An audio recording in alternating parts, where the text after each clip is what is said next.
Tom Pelissero here with Judd Zulgad after, Judd, what might have been the longest preseason game I've ever seen. The first quarter and the fourth quarter kept going and going. The final 36-14 thanks to two late Audie Cole pick sixes. That's exactly what you were expecting, right? You had that in the pool. Audie Cole fever. That's what I got. I am excited. I think the best sign so far is what the offense has done. Because my expectation going all the way back to April was the offense would have to be what carried the Minnesota Vikings in 2012. 5 drives, they've gotten into scoring position 5 times. They have some missed opportunities in the red zone, but you come out of that with a touchdown, 3 field goals, and 1 missed field goal.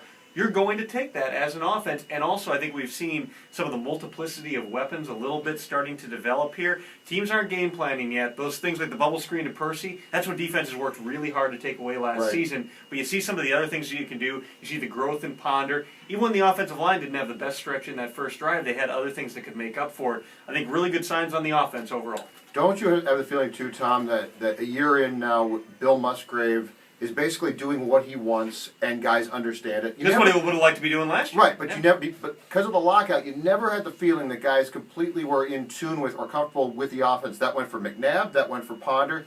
Now you're starting to see the offense operate like I think a lot of us thought it would. And the interesting thing now is next Friday they play San Diego here at the Dome, and that's going to be the first time in the preseason and really the only time they game plan. So then we're going to see a little bit of a taste of what you would see in the regular season. Ponder will probably play 2+ quarters. So the offense is going to take gradual steps, but I'll say this. Everybody you talk to is excited about the offense, and yes, it's the preseason, so everyone's going to say they're excited about stuff. But I think there is a legitimate reason with Adrian Peterson eventually returning to this offense for guys on that side of the ball to think that they could be pretty good. I really do. I think the big question now, too, with this offense, and you're still developing some things. I think we saw Matt Khalil have some rookie moments in this game. Brandon Fusco, I thought, overall played pretty well. He was moving people, particularly in the run game. But how they're going to replace Jerome Simpson, I would have said coming into this game that the obvious choice, just based on what they have, not that I think it's a good option, but the obvious choice would be Devin Aromashadu. But the guy we saw today, yeah, he's going up to the 50-50 balls. Guess what? He's not coming down with them. This is the same guy, 81 targets last season, 27 catches. It's the same old deal. He comes close to making a lot of plays. That doesn't work. But he dropped 1 ball tonight, which was bad.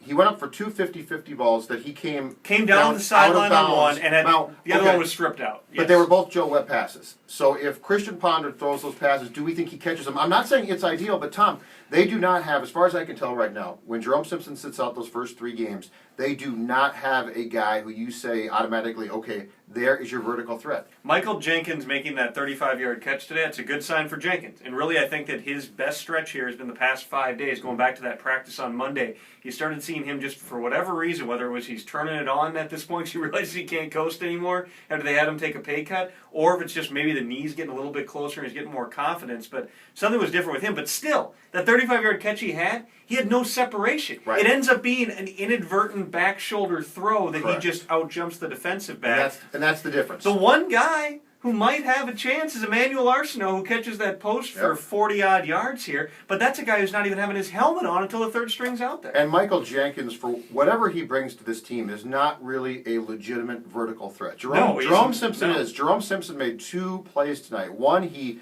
leaped over a guy again, which is hysterical. I mean, because he is an athletic freak. And the other one, to me, was the key was he made a catch tonight on almost an identical ball that he dropped in San Francisco last week. On a little drag and I asked him about that, and he said, you know what, I thought about that drop all week. I stayed after practice. I worked all week on that. He knows that people think that his problem is drops. That really bugged him, and that's a good thing. He worked all week on it, and he made that catch tonight. The other receiver in the mix is Stephen Burton, but he's primarily been working at the flanker position, the Z. He hasn't been working at split end. I don't think he's a guy who gets a ton of vertical separation either. And what happens today, when you see Stephen Burton bring in the ball, one thing that I always notice is the way that he tucks it away always looks awkward. There's something about the way that he brings the ball into his body where it takes him a while to sort of get his hands around it. And we saw it again today. He's still trying to he takes 3 steps with the ball in his hands, but he's still trying to tuck it away. The thing gets punched out. Those are the things you're going to have to grow through with a young receiver, and I think Burton's going to be on the team. But they still have a big-time question of exactly what they're going to do without Simpson. My sense, and from talking to a lot of people around the team, is really they're just going to put some sort of combination of guys out there to take some snaps, maybe hit on some deep balls, but you're probably just going to see the ball distributed a little bit differently to the tight ends. And don't forget, John Carlson is still not out here. He's probably going to be back this week. maybe next week from that MCL sprain. That's another guy into your offense who you think is going to be touching the football. They do seem to have a lot of guys who can do some things with the ball in their hands, but they don't have that vertical threat. I think the one thing that you're right about is they have enough. I think I'm right people, about everything. Well, yeah, nice hair by the way. You and Rob Brzezinski Didn't crap like it. about the hair. Didn't like it. Let's keep going. I was going to say the one thing I think that they have going for them is they have enough multiplicities now in this offense where Rudolph and Carlson might in the first 3 weeks get more touches, and once Simpson comes back, he becomes the deep threat. But you know what? Getting a vertical deep or threat here isn't easy. It's not always simple. I mean, it's not like you can just say, okay, Drum Simpson's out, so Michael Jenkins, you're the guy. It's not that simple. But I do like what I've seen from Simpson so far, and like I said, talking to him tonight, I also like the fact that a drop bothered him that much. That's what you need. You need, if you have a number one receiver and he drops the ball, you need him to say, you know what, I worked all last week on that, and he said it. The defensive side of the ball, certainly you saw something different from this defense than you did a week ago when they gave up the 260 yards against San Francisco. It certainly helps having Jared Allen, Kevin Williams, Antoine Winfield on the football field, without any doubt.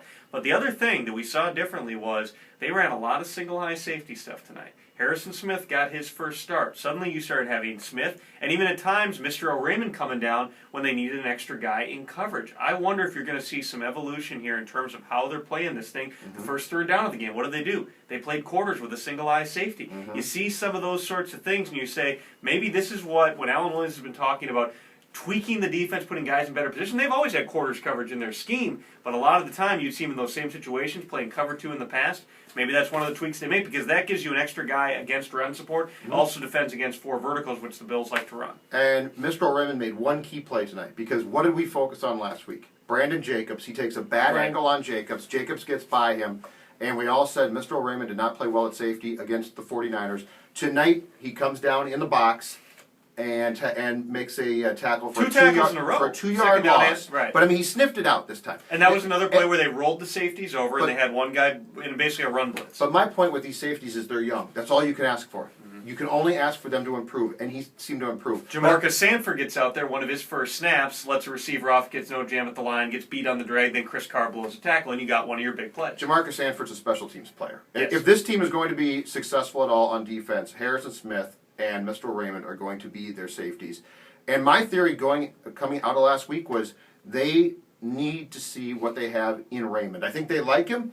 He's not really experienced. He's still young.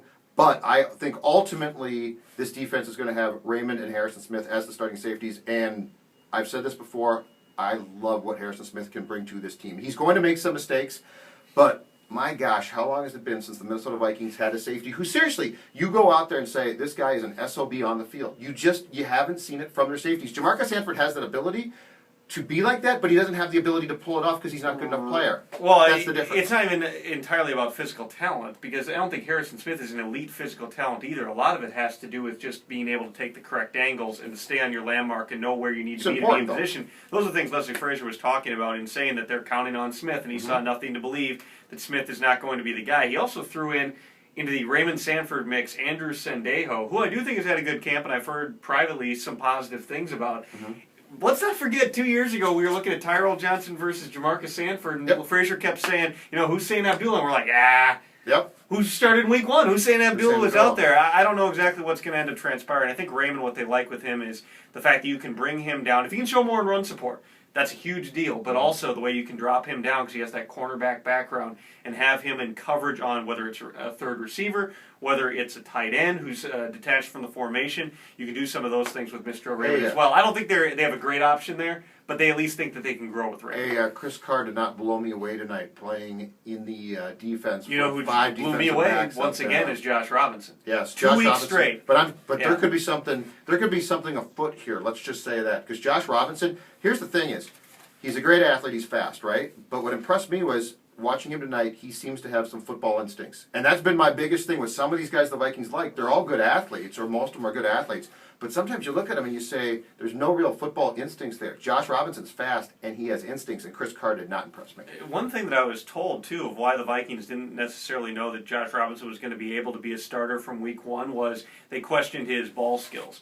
I've actually thought his ball skills have been excellent. Going into practice, too, there have been several occasions where he's made plays on the football. And tonight, what did he show, too? He's a willing tackler. He went up there and actually made a couple of sticks in third down situations. You see that. That's such a huge, underrated part of playing the Tampa 2 defense is having your cornerbacks and run support. I think Robinson's a guy who's going to be pushing forward. And I thought it was really interesting the answer that Leslie Frazier gave me when I talked about, would you ideally like to go into the third preseason game saying, these are my guys. You love competition. You love the battles. Right. Would you ideally like to go in and say, these are my guys? He said, well, yeah, but we're not in an ideal situation. They're counting on so many young players. This is all part of the evaluation process. And as much as you normally like to know exactly who you're going to cut and exactly who you're going to start after that third preseason game, they may have more to find out than most teams in the NFL August 30th at Houston. And that is consistent on point because when I talked to Alan Williams tonight about the same thing, he said it is way too early to declare winners.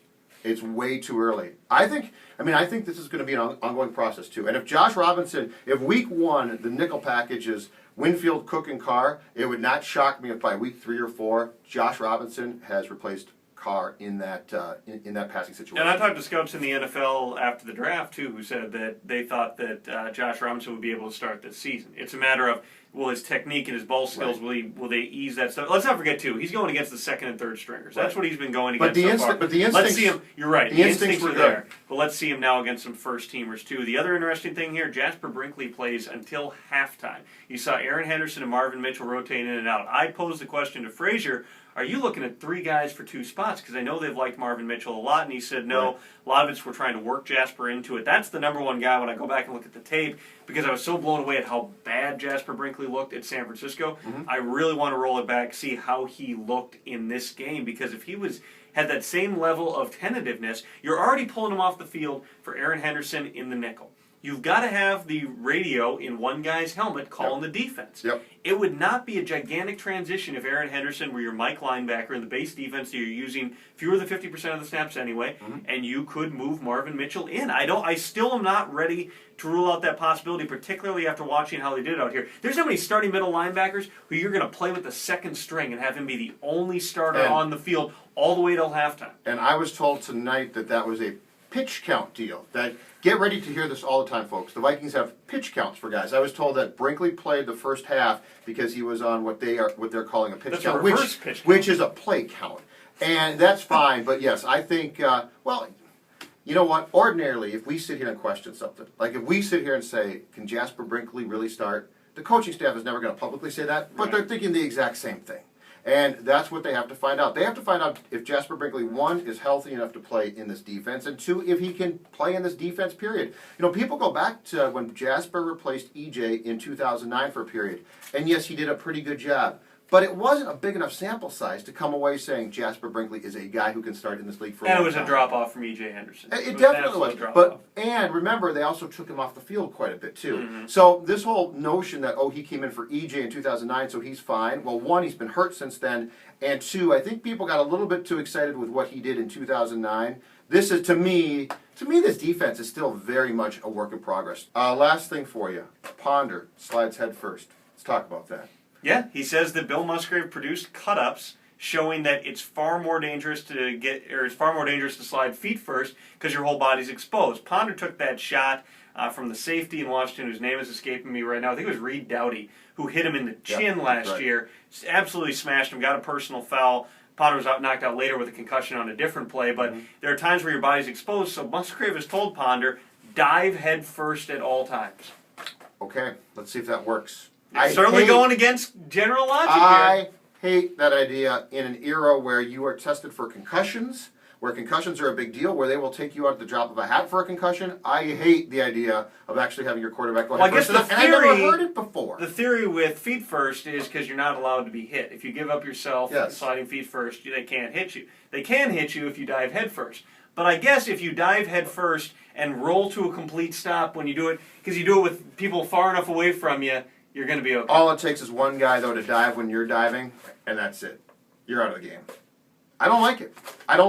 I put on Twitter that I didn't like it. It was a first quarter play. You should tell Bill that. I will tell Bill that. I don't like it one bit. I put on Twitter that I didn't like it, and I immediately got tweets back saying, well, he had to dive head first to get the first down. And I said, listen, if that's the logic, this is a preseason game. It's not worth getting the first down for. But if they're really going to have this kid dive head first, I guarantee you he'll have at least 1 concussion this season. He's Judd. I'm Tom. Full Vikings coverage, by the way. as always. I think my hair's receding. 1500ESPN.com. We'll see you.